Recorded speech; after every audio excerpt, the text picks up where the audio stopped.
คุณวาจาตโนคุณังผู้มีความดีจงรักษาความดีของตนไว้บุญใดของข้าพเจ้าผู้ไหว้อยู่คำว่าไหว้หรือนอบน้อมด้วยกายวาจาใจซึ่งพระรัตนตรัยพระพุทธรัตนะพระธรรมรัตนะพระสังฆรัตนะพระรัตนตรัยนั้นเป็นสิ่งที่ควรบูชาสักการะเคารพนับถืออย่างเดียวเท่านั้นบุญที่เกิดโดยการกระทำเหล่านี้ขออนุภาพแห่งบุญนี้ขอให้อุปัฏวะอันตรายทั้งหลายจงหายไปนะเพราะฉะนั้นใครก็ตามที่เรียกว่าอ้างเอาคุณของพระรัตนตรัยแล้วก็ยังมีภัยทั่วหน้าก็แสดงว่ากรรมนี่หนักหนาสาหัสมากสำหรับคนนั้นนะก็เหมือนอย่างว่ามีเรื่องเดือดร้อนแล้วเข้าไปพึ่งใบบุญพระราชาแล้วก็ยังเดือดร้อนอีกแสดงว่าแม้คนนั้นนี่นะสาหัสมากๆจริงๆขอการประสงค์กล่าวธรรมะจะเล็กน้อยนมัตถุรัตนตยัสสะขอความนอบน้อมของข้าพเจ้าจงมีแด่พระรัตนตรัยอาภิวันทนาน้อมพระจอมไตรอันล้ำค่าพระพุทธาผู้โลกตั้งเป็นองค์แก้วหน่วยปฐมอภิวาทกราบก้มพระธรรมทรงผ่องใสเลิศวิไลงามงดดังสุรีแยงพื้นผู้เป็นพื้นหน้าบุญล้นพระสังโฆองค์เอกวันธนานกใบขมาก้มกราบการขอโอกาสครูบาอาจารย์พระสงฆ์สามเณรทุกองค์กล่าวปกิณกะสารธรรมกล่าวธรรมะอัปอรุณจากเล็กน้อยสีเรปฏิทิโตภิกขุอินทริเยสุจะสังวุโตโภชนังหิจมัตตัญโยชาคาริยังอนุยุญชาติเอวังวิหาริมาตาปิอโหรัตตมาตันติโตภาวยังกุสลังธัมมังโยคะเกมัสสะปฏิยาอัปปมาจารโตภิกขุปมาเทปยทาสิวาอภาโภปริหานายะนิพพานัสเสวะสันติเก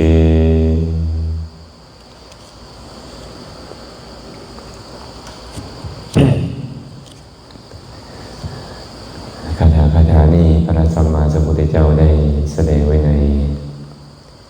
คัมภีร์อังคุตรนิกายจตุกนิบาตสีเรปฏิทิโตภิกขุอินทริเยสุจะสังวุโตโภชนามหิจะมัตตัญโยชาคริยังอนุยุญชติเป็นต้นก่อนจะได้อธิบายในความของพุทธพจน์กับขออนุโมทนาบุญนำญาติโยมสุขุสุคนที่ได้ตั้งใจมาร่วมกันเจริญกุศลในช่วงวันวิสาขบูชาเพื่อน้อมเป็นพุทธบูชามื้อนี้ก็เป็นมื้อแรกมื้อทำอิฐที่พวกเราจะได้ร่วมกันประพฤติศีลปฏิบัติธรรมเพื่อน้อมบูชาคุณของพระสัมมาสัมพุทธเจ้ามีพระสูตรอยู่สูตรหนึ่งที่พระสัมมาสัมพุทธเจ้าเพิ่นได้ตรัสแสดงเอาไว้ในคัมภีร์อังคุตรนิกายจตุกนิบาตปรารภเรื่องบุคคลผู้ที่สมควรจะบรรลุถึงธรรมอันเกษมจากโยคะคือพระนิพพานอาตมาก็เชื่อแน่ว่าทุกคนบ่ว่าจะเป็นพระสงฆ์องค์เจ้าก็ตามญาติโยมก็ตามต่างก็มีเป้าหมายสูงสุดก็คือการบรรลุถึงมรรคผลนิพพานเพราะเหตุใดเพราะว่ามรรคผลนิพพานนั่นแหละเป็นธรรมที่กำจัดทุกข์ออกไปสัตว์โลกทุกคนบ่ว่าแต่มนุษย์บ่ว่าแต่เทวดาหรือแม้กระทั่งสัตว์เดรัจฉานต่างก็ฮักสุขเกลียดทุกข์บ่อยากประสบความทุกข์มีความมุ่งหวังอยากจะประสบแต่ความสุข เมื่อมีความมุ่งหวังอยากประสบความสุขก็แสวงหาความสุขกันบ่ว่าจะเป็นความสุขที่เกิดขึ้นในปัจจุบันก็ตามความสุขที่จะมีมาในอัตภาพต่อๆไปก็ตามโดยเฉพาะอย่างยิ่งแล้วก็ความสุขอย่างยิ่งคือพระนิพพานต่างคนก็ต่างปรารถนาแต่ว่ามรรคผลนิพพานนี่มันบ่แม่นว่าจะเกิดขึ้นเพราะการปรารถนาเท่านั้นหากว่าทุกคนปรารถนาแล้วบรรลุถึงมรรคผลนิพพานก็คงบ่จำเป็นต้องมีการเจริญอธิกุศล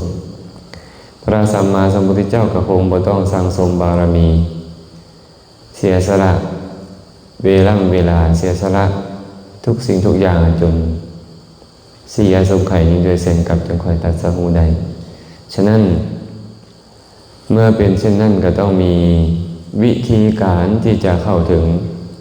มรรคผลนิพพานได้วิธีการนั่นก็มีหลายอย่างที่ประกอบเข้ากันส่วนเบื้องต้นก็คือบุญบารมีที่สั่งสมมาตั้งแต่อดีตหากสั่งสมบุญบารมีมาบ่ดีก็หมดโอกาสที่จะบรรลุมรรคผลนิพพานเราก็เลยต้องได้สั่งสมบุญบารมีมาพอสมควรทางนี้ทางนั้นปัจจุบันเราก็ต้องประกอบปัญโยคะที่เหมาะสมปัญโยคะที่เหมาะสมเป็นสิ่งที่สำคัญที่สุดในปัจจุบันนี้ถึงแม้ว่าบุญบารมีของพวกเราสั่งสมมาดีแล้วก็ตามแต่ปัจจุบันนี้พวกเราบ่ประกอบปัญโยคะที่เหมาะสมโอกาสที่จะได้บรรลุถึงมรรคผลนิพพานนั้นกับบ่แม่นเรื่องที่จะเกิดขึ้นได้พระผู้มีพระภาคเจ้าได้ตรัสไว้ในพระสูตรนี้เองเรื่องของปัญโยคะอันจะเป็นเหตุให้บรรลุถึงมรรคผลนิพพานพระผู้มีพระภาคเจ้าตรัสว่าภิกษุทั้งหลายบุคคลผู้ประกอบด้วยธรรม4ประการนี้เป็นผู้ที่บ่ควรที่จะเสื่อมเป็นผู้อยู่ใกล้สำนักของพระนิพพานพระองค์บอกว่าหากว่าภิกขุใดก็ตามเด้อประกอบด้วยธรรม4ประการนี้นะเขาจะบ่เสื่อมเขาจะอยู่ใกล้สำนักของพระนิพพานคืออยู่บ่ไกลพระนิพพานดอกคันมีธรรม4ประการนี้4ประการมีอย่างใด 1. เป็นผู้ตั้งมั่นแล้วในศีล 2. เป็นผู้สำรวมแล้วในอินทรีย์ทั้งหลาย 3. เป็นผู้ที่รู้จักประมาณในการบริโภค 4. เป็นผู้ปราลบความเพียรบ่เห็นแก่นอนพระสัมมาสัมพุทธเจ้าบอกว่า4อย่างนี้แหละจะเป็นเหตุให้ภิกขุบ่เสื่อมเป็นผู้อยู่ใกล้สำนักของพระนิพพาน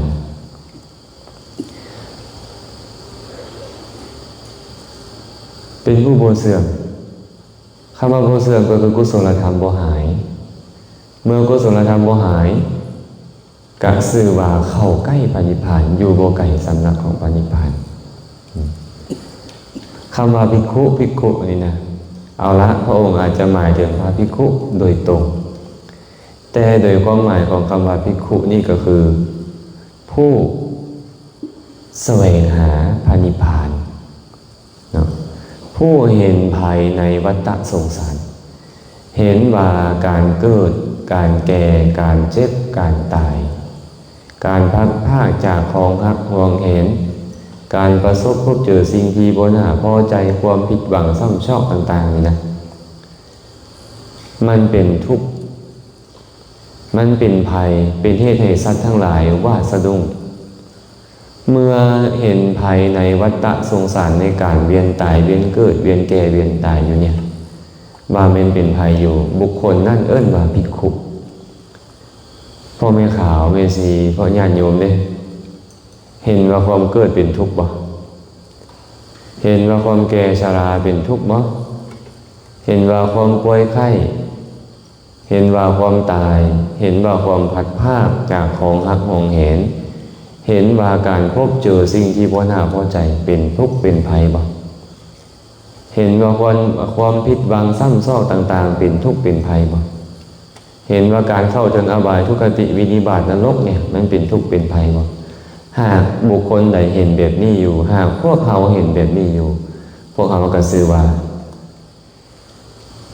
เป็นผู้ที่ได้โวหารว่าภิกขุใดฉะนั้นพระผู้มีพระภาคเจ้าจึงตรัสแบบนี้ว่าภิกขุใดมีธรรม4ประการนี้ชื่อว่าเขาเป็นผู้บ่ควรจะเสื่อมจากกุศลธรรมเป็นผู้อยู่ใกล้สำนักของพระนิพพาน4ประการหนึ่งเป็นผู้สำรวมในศีล2เป็นผู้สำรวมอินทรีย์3เป็นผู้รู้จักประมาณในการบริโภคและ4เป็นผู้ปราลบความเพียรบ่เห็นแก่นอนภิกขุทั้งหลายภิกขุเป็นผู้ตั้งมั่นแล้วในศีลเป็นจังไดเป็นผู้สำรวมตั้งมั่นแล้วในศีลเป็นจังไดภิกขุบางรูปในธรรมวินัยนี้เป็นผู้มีศีลสำรวมในปาติโมกข์เทิงพร้อมด้วยอาจาระและโคจรเป็นผู้มีปกติเห็นโทษอยู่ในสิกขาบททั้งหลายแม้เล็กน้อยสำรวมประพฤติอยู่ในสิกขาบททั้งหลายนี่แหละเอิ้นว่าภิกขุเป็นผู้ตั้งมั่นแล้วในศีลเป็นผู้มีศีลดีมีอาจาระงดงามอาจาระแปลว่าความประพฤติงดงามข้อวัดปฏิบัติงดงามเอิ้นว่าอาจาระและโคจรเป็นผู้เห็นโทษของการล่วงละเมิดสิกขาบทคำว่าเห็นโทษเห็นอะไรเห็นโทษว่าอาบัติแม่เล็กน้อยอย่างเช่นทุกกฎหรือทุกภาสิทธิก็ตามเป็นเหมือนกับอาบัติปาราชิกขั้นเห็นโทษอยู่แบบนี้ฮิริโอตตัปปะความละอายซัวเก่งกว่าตัวบาปมันก็เกิดขึ้นอย่างแห่งกล้าก็เป็นเหตุให้บุคคลนั่นเป็นผู้มีศีลบริสุทธิ์บริบูรณ์ได้พระพุทธเจ้าเลยบอกจังสิผู้ใดเด้อมีศีลถึงพร้อมด้วยอาจาระและโคจรเห็นโทษในการล่วงละเมิดสิกขาบทแม้เล็กน้อยสมทานประพฤติอยู่ในสิกขาบททั้งหลายนี่แหละเอิ้นว่าผู้ตั้งมั่นแล้วในศีลภิกขุทั้งหลายภิกขุชื่อว่าเป็นผู้สำรวมแล้วในอินทรีย์ทั้งหลายเป็นอะไรภิกขุในธรรมวินัยนี้หรือบุคคลบางคนในโลกนี้เห็นรูปแล้วด้วยตาฟังเสียงด้วยหูดมกลิ่นด้วยดังชิมรสชาติด้วยลิ้นได้สัมผัสด้วยกายและรู้แจ้งธรรมารมณ์ทางใจแล้วเป็นผู้บ่ถือเอานิมิตหรืออนุพยัญชนะอภิชฌาคือความโลภก็ตามโทมนัสคือความโกรธเคืองก็ตามหรือบาปอกุศลธรรมอย่างใดอย่างหนึ่งก็ตามที่มันจะไหลไปตามผู้ที่บ่สำรวมตาหูดังลิ้นกายใจนี้เขาสำรวมอินทรีย์นั้นสังวรอินทรีย์นั้นคุ้มครองรักษาอยู่ซึ่งอินทรีย์นั้นนี่แหละชื่อว่าบุคคลผู้สำรวมแล้วในอินทรีย์ทั้งหลายเป็นผู้มีพระทวารอันคุ้มครองแล้วในอินทรีย์ทั้งหลายสำรวมอินทรีย์บ่แม่นการบ่เบิ่งบ่แม่นการบ่ฟังบ่แม่นการบ่ดมกลิ่นบ่แม่นการบ่ชิมรสชาติบ่รับสัมผัสบ่แม่นแบบนั้นแต่มีการเบิ่งนั่นแหละมีการฟังมีการดมกลิ่นชิมรสชาติเป็นต้นนั่นแหละแต่เบิ่งแล้วเห็นแล้วฟังเสียงด้วยหูเป็นต้นแล้วบ่ให้ความโลภเกิดขึ้นครอบงำจิตใจบ่ปล่อยให้ความโกรธเคืองความบ่พอใจเกิดขึ้นครอบงำจิตใจบ่ปล่อยให้บาปอกุศลธรรมอย่างใดอย่างหนึ่งบ่ว่าจะเป็นความอิจฉาริษยาความขี้ที่ความหดหู่ท้อถอยความแข็งได้แข็งดีเป็นต้นครอบงำจิตใจได้บุคคลนี่แหละจึงชื่อว่าเป็นผู้มีทวารอันคุ้มครองแล้วในอินทรีย์ทั้งหลาย การสำรวมอินทรีย์จึงบ่แม่นเอาอย่างมาปิดตาบ่แม่นเอาอย่างมาปิดหูบ่แม่นเอาอย่างมาปิดดังอายตนะทั้งหลายเนี่ยก็ไปกระทบกับอารมณ์ภายนอกโดยปกติวิญญาณก็เกิดขึ้นมาทางตาเพื่อหู้แจ้งหู้เกิดขึ้นมาทางหูเพื่อหู้แจ้งเสียงเกิดขึ้นมาทางดังเพื่อหู้แจ้งกลิ่นเป็นต้นแต่เขาบ่ปล่อยให้ความโลภความโกรธความหลงความอิจฉาทิษยาบังเบียดต่างๆเกิดขึ้นมาครอบงำจิตใจของเขาเขาจึงได้โวหารว่าสำรวมอินทรีย์เนาะฉะนั้นการเราสำรวมอินทรีย์อยู่บาปมันบ่เกิดเมื่อบาปบ่เกิดแม่นหยังเกิดก็บุญกุศลบุคคลที่มีบุญกุศลเกิดขึ้นในใจอย่างหนาแน่นเท่านั้นจึงจะอยู่ใกล้สำนักของพระนิพพานการปฏิบัติธรรมจึงคือการสำรวมสังวรแต่ว่าผู้จะสำรวมสังวรได้เนี่ยเขาก็ต้องมีศีลดีเมื่อศีลดีความสำรวมสังวรมันก็เกิดขึ้นได้ง่ายเช่นเดียวกันบุคคลใดสำรวมสังวรในอินทรีย์แล้วก็จะอบรมศีลก่อนตัวเองให้ดียิ่งขึ้นเราก็เลยต้องมีการสำรวมสังวรว่าปฏิบัติธรรมการที่พวกเราจะปฏิบัติธรรมเพื่อบูชาคุณของพระสัมมาสัมพุทธเจ้าในครั้งนี้ก็ตามหรือปฏิบัติธรรมอยู่บ้านอยู่เฮือนอยู่สถานที่ต่างๆก็ตามสิ่งที่สำคัญที่สุดก็คือการสำรวมอินทรีย์นี่เองเนาะ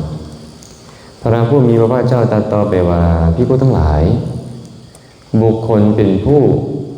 หู้จักประมาณในการบริโภคเป็นแนวใดภิกษุในธรรมวินัยนี้หรือบุคคลบางคนในโลกนี้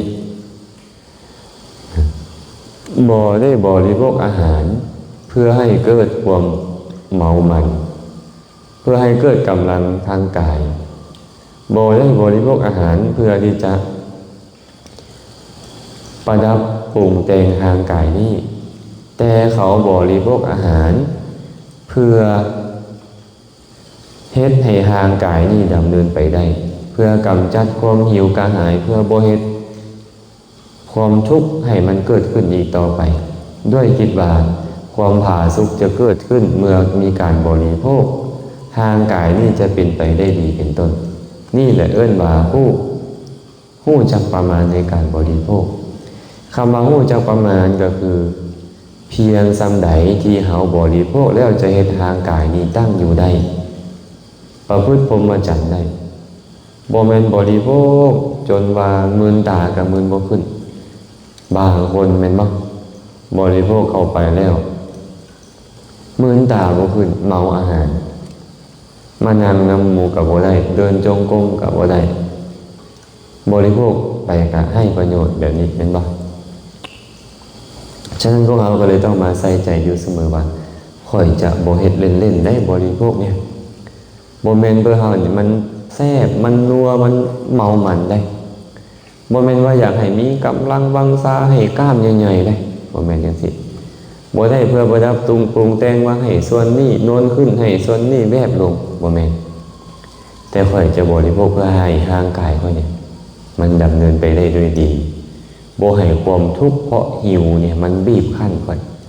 ความทุกข์ใหม่ที่จะเกิดเพราะความหิวในอนาคตจะบ่มีแก่ข่อยให้ทางก่อยค่อยได้รับความผาสุกและค่อยจะปฏิบัติธรรมได้สะดวกนี่ว่า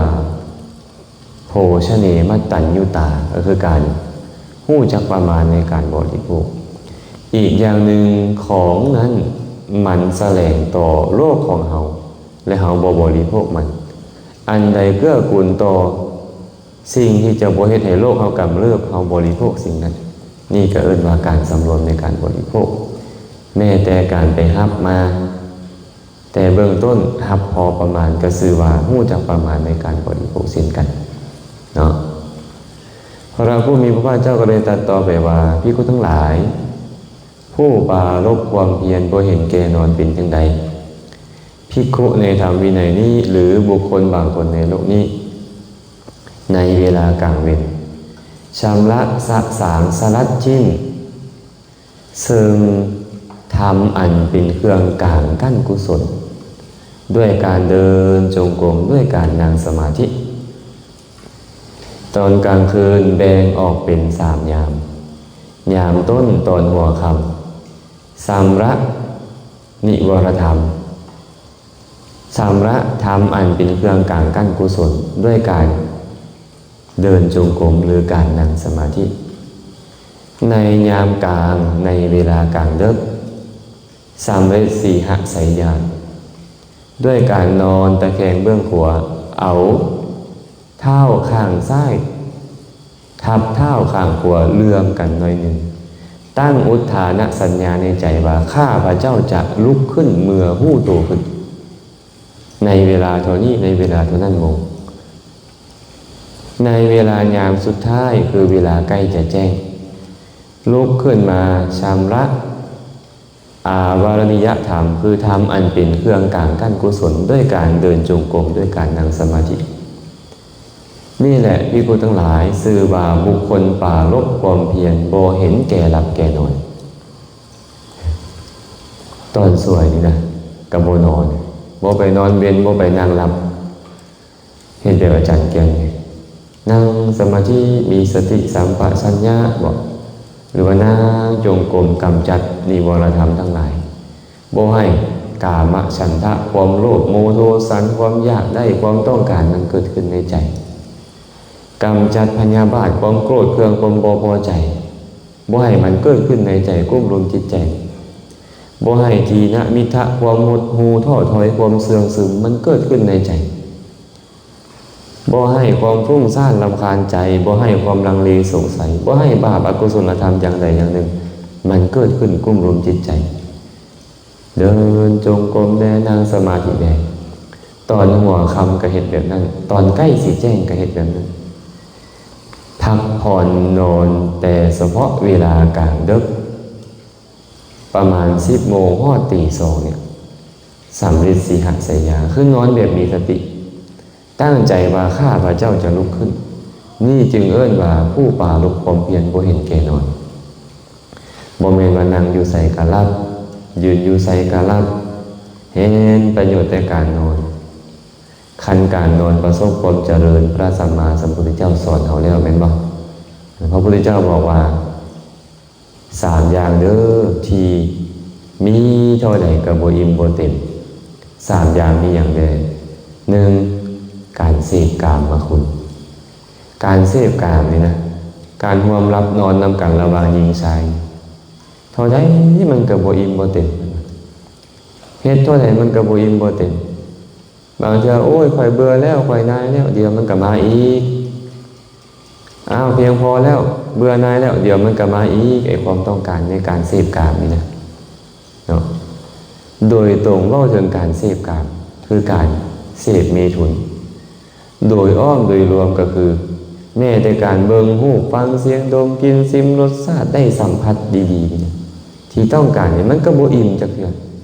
มันเหมือนกับโอ้ยไปเบิ่งแล้วเห็นแล้วยาแล้วอิ่มแล้วเดี๋ยวมาอีกไอ้ความต้องการแม้แต่เสียงมวลๆก็คือกันเนาะบ่เคยอิ่มเพิ่น2การดื่มน้ำเมาการดื่มน้ำเมานี่มันก็บ่เคยอิ่มจักเทื่อบ่เคยเบื่อบ่เคยเปิดบ่เคยนายจักเทื่อตอนมันเมามามันก็บอกว่าพอแล้วอิ่มแล้วเบื่อแล้วเปิดแล้วนายแล้วแม่นบ่พอมันซวงมันเซามาอีกแล้วอยากเกิดขึ้นอีกแล้วต้องการเกิดขึ้นอีกแล้วไปดื่มอีกแล้วมันก็หมุนอยู่เป็นวัฏจักรอยู่แบบนี้มันบ่เคยอิ่มบ่เคยนายการหลับนอนคือกันการหลับนอนก็บ่เคยอิ่มแฮงนอนก็แฮงอยากนอนแฮงหลับก็แฮงอยากหลับมันเลยบ่เคยอิ่มฉะนั้นในพระสูตรนี้พระพุทธเจ้าก็เลยตรัสว่าบุคคลผู้ปรารภความเพียรบ่เห็นแก่นอนนี่นะจะอยู่บ่ห่างไกลจากสำนักของพระนิพพานมีศีลแล้วบ่พอเด้อมีศีลดีแล้วบ่พอต้องพยายามสำรวมสังวรอีกใจมันจังบ่เป็นอกุศลแต่สังรวมสังวรแล้วก็ยังบ่พออยู่ได้มันต้องได้มีการรู้จักประมาณในการบริโภคและต้องมีการปรารภความเพียรนำจึงจะเฮ็ดให้กุศลดำเนินไปได้ด้วยดีอกุศลบ่สามารถเกิดขึ้นมาแทรกได้นี่เอิ้นว่าหลักของการปฏิบัติธรรมพระสัมมาสัมพุทธเจ้าได้ตรัสว่าภิกษุทั้งหลายนี่แหละธรรม4ประการที่บุคคลใดภิกขุใดมีแล้ว ยอมเป็นผู้โบเสื่อมจากกุศลอยู่ใกล้สำนักของพระนิพพานแล้วก็เลยได้ตัดคาถาที่อาตมายกขึ้นมาว่าเมื่อกี้นี้ว่าสีเลปฏิทิโตภิกขุอินทริเยสุจะสังวุโตโภชนามหิจะมัตตัญญูชาคริยังอนุยุญชติเอวังวิหาริมาตาปีอโหรัตตมตันทิโตภาวยังกุสลังธรรมังโยคะเขมัสสะปัตติยาอัปปมาทะระโตภิกขุปมาเทพยทัสสีวาอะภโพปริหานายะนิพพานัสเสวสันติเกภิกขุเป็นผู้ตั้งมั่นแล้วในศีลสำรวมแล้วในอินทรีย์ทั้งหลายหู้จักประมาณในการบริโภคเป็นผู้ปรารภความเพียรบ่เห็นแก่นอนบุคคลนั้นเป็นผู้มีความเพียรอาตาปีแปลว่ามีความเพียรอโหรัตตมตันทิโตบ่เกียจข้านอยู่ตลอดเวลและคืนภาวยังกุสลังธรรมังเจริญธรรมอันเป็นกุศลโยคะเขมัสสะปัตติยาเพื่อบรรลุพระนิพพานเมื่อเขาประกอบอยู่แบบนี้อัปปมาทระโตภิกขุเขาซื่อว่าเป็นผู้ยินดีแล้วในความบ่ประมาทปมาเทพยทัสสีวามีปกติเห็นความประมาทนั่นโดยความเป็นโทษเป็นภัยอาภโพปริหานายะนิพพานัสเสวสันติเกเขาจึงเป็นผู้บ่ควรที่จะเสื่อมเป็นผู้อยู่ใกล้สำนักของพระนิพพานหากใครมีศีลตั้งมั่นแล้วในศีลชำระศีลของตัวเองให้บริสุทธิ์แล้วสำรวมสังวรอยู่ในอินทรีย์ทั้งหลายหู้จักประมาณในการบริโภคอยู่ปรารภความเพียรบ่เห็นแก่นอนเป็นผู้ประพฤติตื่นอยู่ตลอดเย็นและคืนซื่อว่าเขากำลังเจริญธรรมอันเป็นกุศลอยู่เพื่อให้บรรลุพระนิพพานอยู่หากเขามีธรรม4ประการนี้แล้วคือมีศีลสำรวมอินทรีย์หู้จักประมาณในการบริโภคและปรารภความเพียรบ่เห็นแก่นอนซื่อว่าเขายินดีในความบ่ประมาทคนประมาทจึงบ่ชำระศีลให้บริสุทธิ์เป็นบ่คนประมาทจึงบ่สำรวมอินทรีย์คนประมาทจึงบ่ฮู้ประมาณในการบริโภคและคนประมาทจึงมัวเมาในการรับการนอนบ่ประพฤติเป็นผู้ตื่นฉะนั้นเมื่อเขามีธรรม4ประการเขาจึงชื่อว่ายินดีในความบ่ประมาทเห็นว่าความประมาทนี่มันเป็นภัยใหญ่เด้อนี่มันน่าย่านกลัวในความประมาทนี่ย้อนหยังย้อนมันจะพาเจ้าไปนรกพาเจ้าไปเกิดในกำเนิดเดรัจฉานกำเนิดเปรตวิสัยอสุรกายมันจะพาเจ้าเวียนว่ายในสังสารวัฏนี้ต้องเกิดต้องแก่ต้องเจ็บต้องตายต้องถูกฆ่าฟันรันแทงต้องถูกทุบถูกตีถูกด่าถูกว่าถูกช่อถูกโกงถูกทำให้การแก้รังแก่โดยประการต่างๆต้องพัดพรากจากคองหักคองแหนทั้งหมดทั้งมวลอันเป็นเหตุให้ทุกข์สิ่งใดที่เจ้าบ่อยากได้บ่อยากพ่อเจ้าต้องประสบพบพ่ออันเป็นเหตุให้เจ้าทุกข์เจ้าต้องผิดหวังซ้ำซากในเรื่องราวต่างๆนี่ย้อนความประมาทนี่เองเขาจึงชื่อว่ามีปกติเห็นความประมาทว่าเป็นภัยแบบนี้แหละจะบ่เสื่อมจากกุศลธรรมเป็นผู้อยู่ใกล้อยู่บ่ไกลจากพระนิพพานคันพวกเราอยากบรรลุมรรคผลนิพพานก็ต้องเจริญธรรม4ประการนี้เมื่อเจริญธรรม4ประการนี้อยู่แน่นอนพระองค์รับประกันว่าพวกเราจะบ่ห่างไกลจากสำนักของพระนิพพานชื่อว่ากำลังเดินตามพระบาทของพระพุทธเจ้าเข้าสู่สำนักของพระนิพพานพระพุทธเจ้าว่าไว้แบบนี้เลยผู้ใดก็ตามจองผ้าสังฆาติคอยอยู่บุคคลนั่นกับโบซื่อว่าเห็นคอยโบซื่อว่าอยู่ใกล้คอยเลยเพิ่นแต่บุคคลไหนเห็นธรรมบุคคลนั่นซื่อว่าอยู่ใกล้คอยซื่อว่าฮู้จักคอยซื่อว่าเห็นคอยอยู่เห็นธรรมเห็นอะไรล่ะนี่แหละปรารภความเพียรทั้ง4ประการนี้เห็นแจ้งพระนิพพาน เมื่อเห็นแจ้งพระนิพพานก็จะรู้ว่าอ๋อพระพุทธเจ้าเพิ่นอยู่แบบนี้เพิ่นเป็นแบบนี้ เมื่อเพิ่นอยู่แบบนี้เป็นแบบนี้เพิ่นจึงได้โวหารกับพระพุทธเจ้าก็คือเดินตามเพิ่นเข้าสู่พระนิพพานนั่นแหละเนาะอาจารย์เนาะพวกเขาก็จะเริ่มร่วมกันประพฤติศีลปฏิบัติธรรมนับตั้งแต่มื้อนี้จนถึงวันที่12ตอนเช้าจังได้เลิกลากันมื้อนี้มื้ออื่นแล้วก็วันวิสาขบูชาเขาก็ยังประพฤติศีลปฏิบัติธรรมคือเก่าญาติโยมเขาก็อาจจะมาร่วมกันถวายผ้าป่าสามัคคีในวันที่11นั้นช่วงเช้าช่วงบ่ายพร้อมกับปฏิบัติธรรมกลางคืนก็ร่วมกันปฏิบัติร่วมกันฟังธรรมคือเก่าบูชาคุณของพระองค์จนฮอดเช้าวันที่12จังเลิกลากันเนาะเอาละเนาะมื้อนี้ก็คงจะพอสมควรแล้วแมงใหม่ก็มากวนเท่าขนาดเลยเนาะก็ขออนุโมทนาบุญนำครูบาอาจารย์พระสงฆ์สามเณรทุกองค์ทุกองค์ขออนุโมทนาบุญนำญาติโยมทุกคนทุกท่านที่สละเวลามาร่วมกันประพฤติศีลปฏิบัติธรรมก็ขอให้บุญกุศลที่เกิดขึ้นนี้จงเป็นปัจจัยอำนวยไว้ใส่ให้ท่านทั้งหลายจงเจริญด้วยศีลสมาธิปัญญาเป็นเหตุเป็นปัจจัยให้ท่านทั้งหลายได้บรรลุถึงมรรคผลนิพพานในอนาคตการอันใกล้นี้โดยทั่วกันทุกท่านทุกคนเถิด ทำไมเกิดมาเพื่อใช้ชีวิตคุ้มค่าเกิดมาทำไมเกิดมาเพื่อสร้างเมตตาไมตรีเกิดมาทำไมเกิดมาแล้วทั้งทีเกิดมาเพื่อทำความดีก็เกิดประโยชน์ล้ำคุณค่าอธิษฐานจิตขอให้คิดพูดทำดีมั่นอธิษฐานจิตขอให้ชีวันห่างไกลชั่วช้า